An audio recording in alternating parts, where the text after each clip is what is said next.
अस्सलाम वालेकुम। हैलोजिनेशन क्या है? हैलोजिनेट करना किसी चीज़ को, किसी ऑर्गेनिक कंपाउंड में हैलोजेंस को ऐड करना। आज की वीडियो में हम हैलोजन का पूरा कॉन्सेप्ट समझेंगे। इसमें हम इसकी टाइप्स देखेंगे, इसकी डेफिनेशन देखेंगे, इसके अलावा इसका मैकेनिज़्म देखेंगे। हम इसकी टाइप्स में आगे फर्दर एग्जांपल्स को देखेंगे और डेली लाइफ में इसके यूजेस वगैरह देखेंगे। ठीक है, तो moving on, let's start. Welcome back to our chemistry corner. Today topic is halogenation, a super important reaction in organic chemistry. Let's understand what is it, how works it, and how it's matter. Let's dive in. So, what is halogenation? सबसे पहले हम इसकी definition को देखते हैं। ठीक, Halogenation is a type of chemical reaction in which a halogen atom is added to a molecule. Halogens are the element of the group which is group 17 of the periodic table, fluorine, chlorine, bromine and iodine. यानी आप fluorine, chlorine, bromine, iodine को किसी organic molecule के अंदर आप add करते हैं तो इस प्रोसेस को आप हैलोजिनेशन कहते हैं। एक्चुअली इनको हैलोजेंस बोलते हैं और हैलोजेंस के एडिशन को या ऐड करने को या रिएक्शन करने को हम हैलोजिनेशन बोलते हैं। In halogenation, these halogens atoms replace two hydrogen atom or add double or triple bond in organic compounds. यानी सिंपली क्या होता है कि आप या तो किसी ऑर्गेनिक कंपाउंड में हाइड्रोजन से हैलोजन को रिप्लेस करते हैं या फिर आप ये करते हैं कि डबल और ट्रिपल बॉन्ड, डबल या ट्रिपल बॉन्ड जहाँ पे अनसैचुरेटेड हाइड्रोकार्बन्स होते हैं उनको ब्रेक करते हैं बॉन्ड्स को, और बॉन्ड्स की जगह पे आप हैलोजन को ऐड करते हैं। इन शॉर्ट ये कि halogenation is equal to addition और substitution of the halogen atoms. यानी एटम्स में जब हैलोजन की नाम लिया जाता है तो हैलोजेंस को ऐड करना क्या कहलाएगा? हैलोजिनेशन। अब हम चलते हैं इसके मैकेनिज़्म की तरफ। मैकेनिज़्म में आते हैं हम, और मैकेनिज़्म में हम चेक करते हैं कि आपके पास मैकेनिज़्म के अंदर किन किन चीज़ों में आप हैलोजिनेशन कर सकते हैं। सबसे पहले तो हमारे पास लेट्स सपोज एक अल्कीन है, डबल बॉन्ड है, तो डबल बॉन्ड की जगह पे हम वो हैलोजन ऐड करेंगे ऊपर और नीचे। लेट्स सपोज यहाँ क्लोरीन या ब्रोमीन है, सो उसकी जगह हम जब ऐड करेंगे एटम तो बॉन्ड ब्रेक हो जाएगा। फिर उसके बाद ट्रिपल बॉन्ड की जगह पे हम 2Br2 ऐड करेंगे या 2Cl2 ऐड करेंगे तो ट्रिपल भी सिंगल में कन्वर्ट हो जाएगा बाय एडिंग हैलोजन।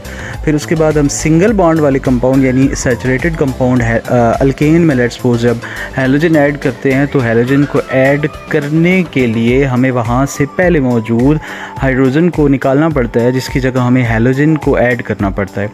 सो ये सब्स्टिट्यूशन होगा। उसके बाद हम moving on to next which is the halogenation of benzene. हमारे पास बेंजीन है और यहाँ पे हर एक कॉर्नर के ऊपर क्या प्रेजेंट है? डबल बॉन्ड प्रेजेंट है। तो कार्बन भी प्रेजेंट है और डबल बॉन्ड भी। सो ये जो कार्बन और डबल बॉन्ड है यहाँ पे हर कार्बन को रिप्लेस किया, हाइड्रोजन निकाला उसका और उसकी जगह एक ब्रोमीन ऐड किया। So this is called the halogenation. और ये मैंने हैलोजिनेशन के चारों मैकेनिज़म्स को डिटेल से एक्सप्लेन किया। आपके सामने पिक्चर भी है, आप इसका स्क्रीनशॉट वगैरह लेके इसको सेव कर सकते हैं और इसको मज़ीद अंडरस्टैंड कर सकते हैं। इससे रिलेटेड कोई भी क्वेश्चन हो तो आप मुझे कमेंट सेक्शन में लाजमन पूछिए, मैं आपकी कोशिश करूँगा हर एक कमेंट का रिप्लाई करूँ। मूविंग ऑन टू इट्स मज़ीद आगे कैलकुलेशन और डिटेल्स। मेरे पास अब नेक्स्ट पिक्चर में मैं आपको एक पीरियोडिक टेबल दिखा देता हूँ। पीरियोडिक टेबल में आप चेक करें तो आपके पास जो बाकी सारे ग्रुप्स हैं 1 to 17, तो ग्रुप नंबर 7 यानी 17 को देखें तो fluorine, chlorine, bromine, iodine and astatine. Fluorine, chlorine, bromine, iodine, astatine को हैलोजेंस बोलते हैं और इनकी एडिशन को ही हम हैलोजिनेशन बोल रहे हैं।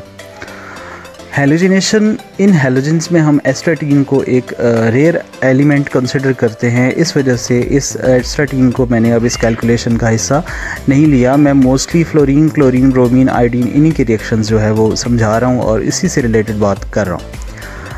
Moving on to next which is the types of halogenation. Halogenation की टाइप्स को देखते हैं। हैलोजिनेशन की टाइप्स को देखें, टाइप्स ऑफ हैलोजिनेशन। तो यहाँ पे वो जो मैंने पहले बात एक्सप्लेन की ये उसी का आगे फर्दर डिटेल होगी कि हैलोजिनेशन की बेसिक दो टाइप्स हैं। नंबर 1 पहली टाइप हैलोजिनेशन की जिसमें आप एटम के बदले एटम लेते हैं। ठीक है, मतलब ये कि एटम के बदले एटम यानी सब्स्टिट्यूट करते हैं, यानी आप हैलोजन एटम को ऐड करते हैं और हाइड्रोजन उसके बदले निकाल लेते हैं, यानी हाइड्रोजन की जगह हैलोजन को ऐड करते हैं। So here are the hydrogenation hydrogen atom to replace with the hydrogen, मेरे पास एक मीथेन यानी अल्केन है CH4, इसमें क्लोरीन मैंने ऐड किया। सो क्लोरीन क्या करेगा, खुद ऐड होगा और हाइड्रोजन को बाहर निकाल देगा। सो जो ये रिएक्शन है ये एक्चुअली यूवी लाइट की प्रेजेंस में होगा या फिर सनलाइट की प्रेजेंस में होगा। ये यूवी लाइट या सनलाइट जो है ये उस हाइड्रोजन का जो पहले बॉन्ड कार्बन से बना होगा उसको ब्रेक करने के लिए ज़रूरी है। सो बॉन्ड ब्रेक करेगी एंड देन फिर नया क्लोरीन उसके बाद जो है उसमें ऐड होगा।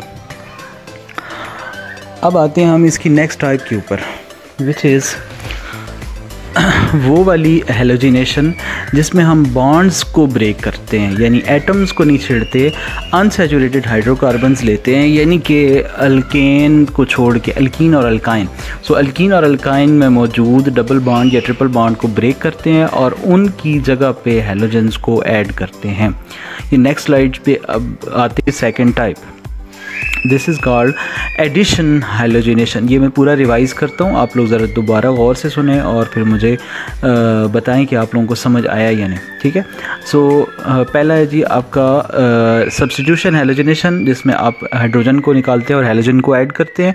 Second one is addition halogenation, जिसमें आप बॉन्ड को ब्रेक करके फिर आप डालते हैं हाइलोजन। अब आते हैं हम इसके मैकेनिज़्म पे, यानी जो सब्स्टिट्यूशन वाला मैकेनिज़्म है वो कैसे होगा। सब्स्टिट्यूशन का मतलब है जिसमें आप बॉन्ड को ब्रेक नहीं करते, सिर्फ हाइड्रोजन के बदले हाइलोजन ऐड करते हैं। तो इसमें 3 स्टेप्स होंगे जिनको फॉलो करके हम इस मैकेनिज़्म को पढ़ेंगे। पहला स्टेप होगा जिसमें आप ये करते हैं कि आप जो लगा हुआ पहले से हाइड्रोजन है उसका बॉन्ड ब्रेक करते हैं in the presence of UV light. फिर उसके बाद प्रोपिगेशन होती है एंड देन फिर एंड पे जाके ना जो आपका क्लोरीन है वो उसमें ऐड होता है। सो इन 3 स्टेप्स को इनके नामों के साथ अभी डिटेल से बात करते हैं। पहला है इन रिएक्शन को इनिशिएट करना।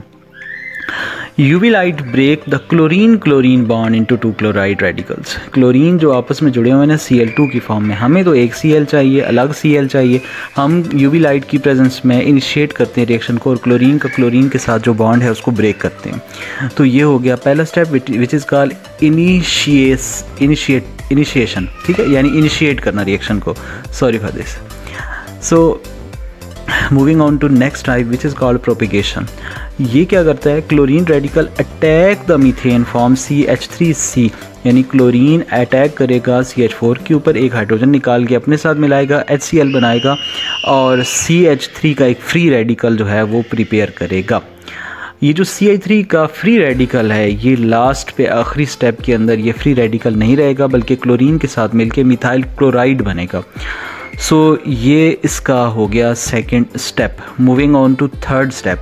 तीसरे स्टेप में क्या होता है, मैंने अभी एक्सप्लेन किया है कि थर्ड स्टेप में ये CH3 फ्री रेडिकल जो है ये HCl को छोड़ के टर्मिनेट करेगा और कंबाइन करके एक चेन रिएक्शन बनाएगा। यानी मेरे पास अब 3 स्टेप्स हो गए। मेरे पास रिवाइज़ करो मैकेनिज़्म को समझने के लिए, इनिशिएट करना रिएक्शन को, प्रोपिगेट करना रिएक्शन को और टर्मिनेट करना रिएक्शन को। ये सारी डिटेल अगर आप लोगों को समझ आ गई है जी, सॉरी फॉर दिस, अगर आपको ये डिटेल समझ आ गई है तो काइंडली मुझे बताइएगा। Moving on to next which is the applications of halogenation, यानी डेली लाइफ में जो हम चीज़ें यूज़ करते हैं या जो हमारे इर्द गिर्द केमिकल रिएक्शंस हो रहे हैं इनमें हैलोजिनेशन का कितना किरदार है, इनमें हैलोजिनेशन कहाँ कहाँ पे यूज़ होती है। सो इस फ्री रिएक्शन के बाद हम आगे मूव करेंगे which are the applications of halogenation.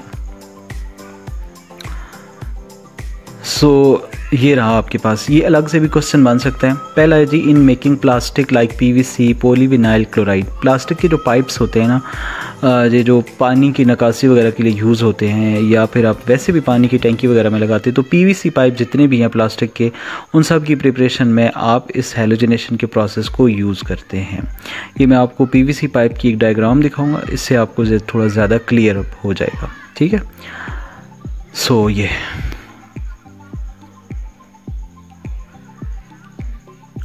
जी, ये रही पाइप्स की डायग्राम। इसको देखिए, बहुत सारे कलर्स के पाइप हैं। ये सारे जो डिफरेंट कलर्स के पाइप्स हैं या जो प्लास्टिक के खिलौने हैं या PVC जो आपका प्लास्टिक कहीं भी यूज़ हो रहा है किसी भी मटेरियल को बनाने के लिए, वो सब में ये हैलोजिनेशन यूज़ होता है। उसके बाद क्लोरोफॉर्म और एनेस्थेटिक्स में यूज़ होता है। क्लोरोफॉर्म बनाने के लिए, ये याद हो तो इसी चैप्टर नंबर 8 में हमने ये एक बात रिएक्शन डिस्कस भी किया था, जहाँ पे ये क्लोरोफॉर्म एक रिएक्शन के दरमियान में बनता भी है। सो क्लोरोफॉर्म और एनेस्थेटिक्स को बनाने के लिए आप ये हैलोजिनेशन का प्रोसेस जो है वो यूज़ करते हैं। ये क्लोरोफॉर्म की एक बॉटल मैंने आपके सामने शो भी की है, इसको आप देख सकते हैं और इसको पॉज करके आप इसको पढ़ भी सकते हैं, इसके ऊपर जो डिटेल्स लिखी हुई हैं, ठीक है। इसके बाद एक और है, फार्मास्यूटिकल इंडस्ट्री के अंदर पेस्टिसाइड्स यानी जो कीड़े मार अद्वियात या कीड़े मार स्प्रे है, उस स्प्रे को बनाने के लिए भी आप यूज़ करते हैं ये हैलोजिनेशन का प्रोसेस, यानी जड़ी बूटियों के ख़ात्मे या फिर जो आपकी जड़ी बूटियों के ख़ात्मे या फिर आपके जो कीड़े मार अद्वियात हैं उन सब को जो प्रिपेयर करने के लिए, बनाने के लिए इंडस्ट्रीज़ में जो प्रोसेस यूज़ किया जाता है उसमें ये हैलोजिनेशन जो है ये एक ख़ास किरदार अदा करता है। हैलोजिनेशन का एक ख़ास रोल है। ये आप देख सकते हैं, एक आदमी है और एक फसल के अंदर वो कीड़े मकोड़ों को ख़त्म करने या फिर जड़ी बूटियों को ख़त्म करने के लिए एक स्प्रे कर रहा है। तो ये स्प्रे के प्रिपरेशन में आप ये हैलोजिनेशन का प्रोसेस यूज़ करते हैं। इसके अलावा फ्यूल्स और सॉल्वेंट्स वगैरह की प्रिपरेशन में भी ये प्रोसेस जो है हैलोजिनेशन का, इसे जो अहमियत देते हैं और इसे यूज़ करते हैं। फ्यूल्स में अक्सर आपने चैप्टर नंबर 7 में एक जो हमने एक प्रोसेस पढ़ा था, that is called cracking of petroleum.